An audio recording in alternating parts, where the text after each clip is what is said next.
Are you posting beats, sending them out to artists, but getting zero traction? Well, over the last few years, I've critiqued thousands of beats, and recently producers have been submitting their tracks to get roasted right here on this channel. And what do I keep noticing? The same deadly mistakes over and over. Mistakes that kill your shot at landing placements, ruin your rep, and leave your beats collecting dust. So today, I'm roasting 3 producers' beats, showing you how to fix their production problems that you might also have too, using some of the same techniques that helped me rack up over 18 million streams with major artists. So let's get into it, man. So this is Dominique. Dominique sent me a few beats, but one of them stood out to me for a very specific reason, which I'll get into in a sec. But yeah, let's go ahead and take a listen first.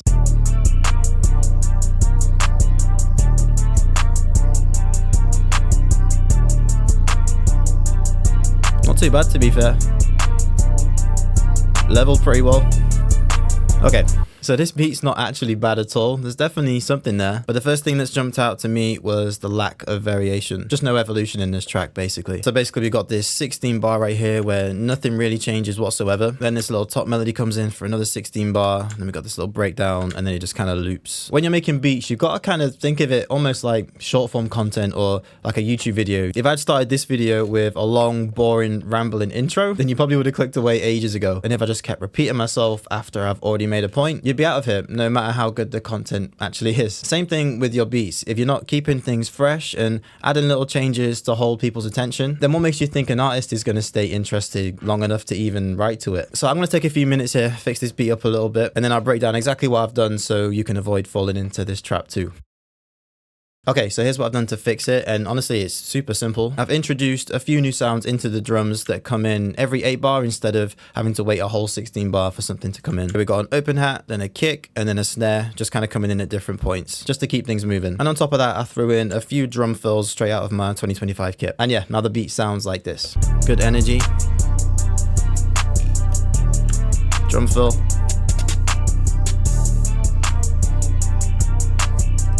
Real simple open hat. Just a little gap right there. Kick comes in.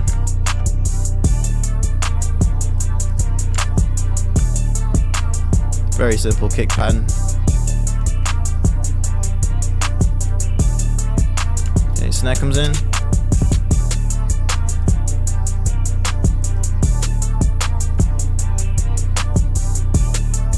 Okay, and real simple.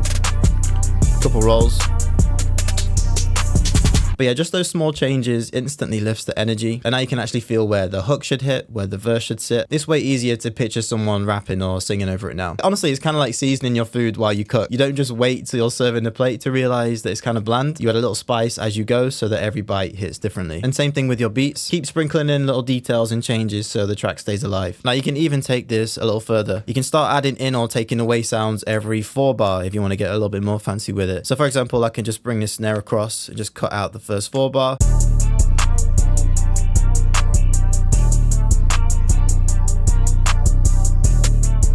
Just adds a little bit more energy on the back end of that 8 bar. Kind of drops into the kick a bit nicer. And here's another cool trick too. Try pulling a sound in or out a bar early, almost to act as like a mini transition. I'll use the open hat to show you in this example. So take the open hat, we'll pull it across, and then we'll bring it in about a bar early, and then we'll just see how that sounds.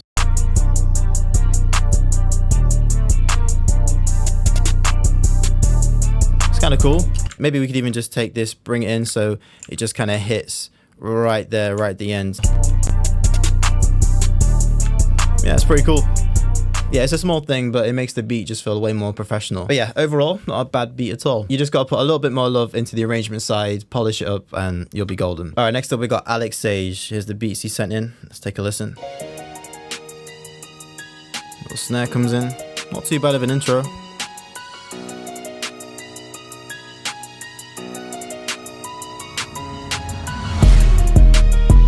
Oh shit.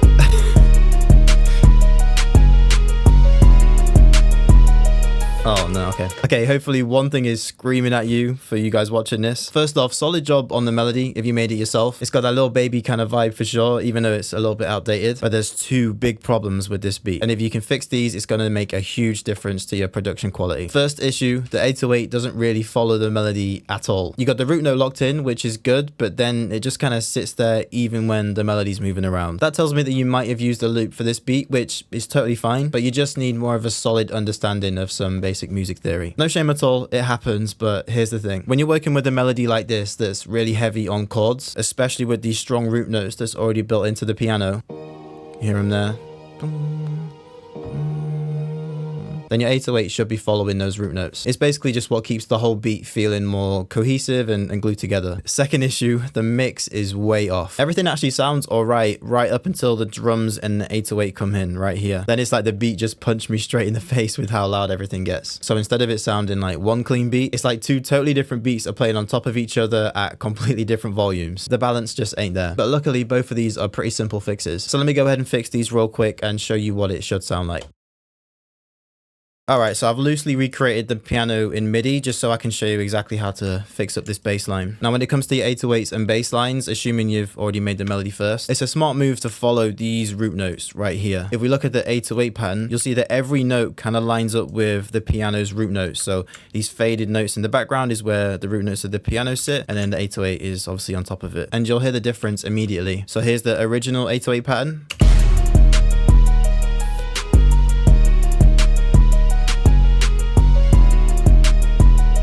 Right there, and then here is the fixed pattern.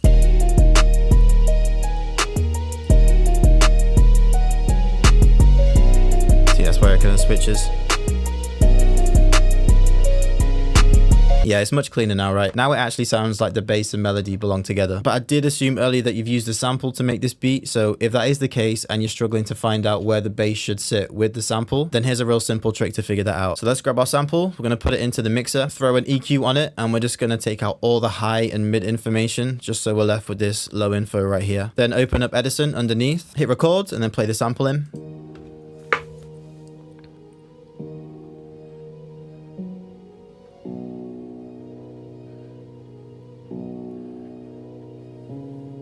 Then hit this little icon here, come down to detect pitch regions, click that, and that will basically give you all the root notes within the sample. We zoom in, we should be able to verify this. We got D sharp, let's go and check our MIDI in the 808, D sharp right there, perfect. Then it moves to F sharp right here, yep, sweet. Then down to B, and then we're down to B, and then it kind of works our way back up to D. So let's just check that again. Down to B, then it works our way to C sharp, and then back to D. So yeah, perfect, man. That's how you do it. Now on to fixing the mix and leveling on this beat. So I've just taken a bit of the intro where we've got just the melody and some of the hi-hat playing. And then I've just added a few simple drums and mixed them how I would approach it. And this is what it's sounding like now.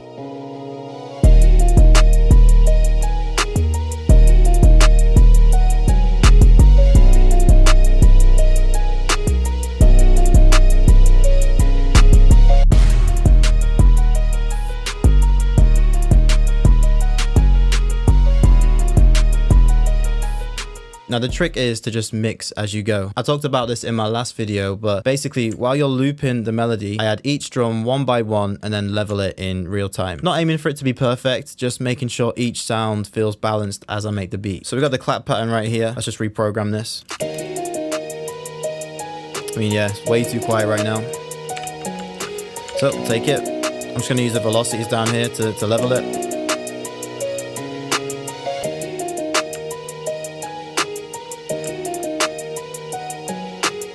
Sounds pretty good to me.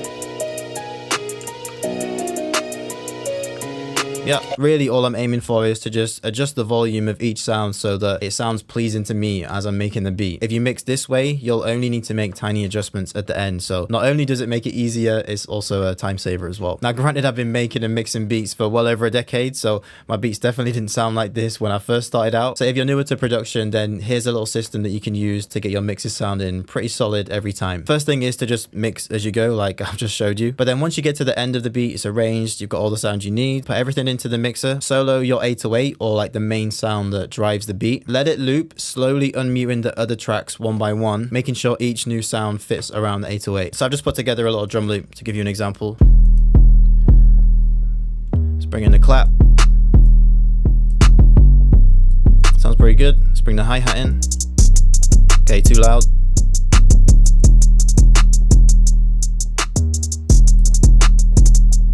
A little bit better. Open hat.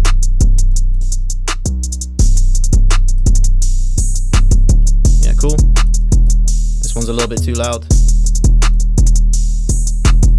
Yeah, that's pretty good to me, man. Like it. Just from a visual perspective, I normally go 808 loudest, clap around the same, a little bit quieter, hi-hat a little bit quieter than the clap, open hats a little bit quieter than that, any perks and stuff like that around the same as the open hats, depending on the sound, you know. It's not an exact science, and you'll get better the more you do it, but this method right here will help you avoid those messy, cluttered mixes right from the jump. So yeah, Alex Sage, a few things to tighten up, but with these tweaks, your beats are gonna level up super fast. Next up, we got Pandu Made It, all the way from Nepal. Big up Nepal, love it over there. But yeah, let's check out his beat.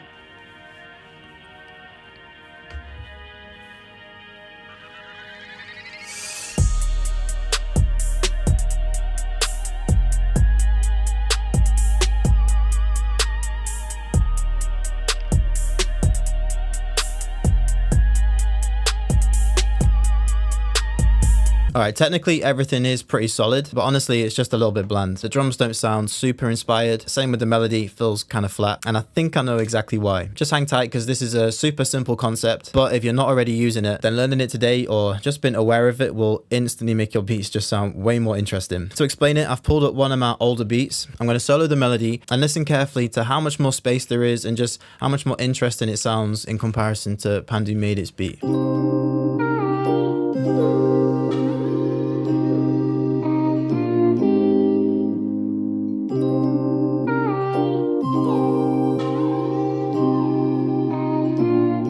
Let's say Pandu Made It's beat.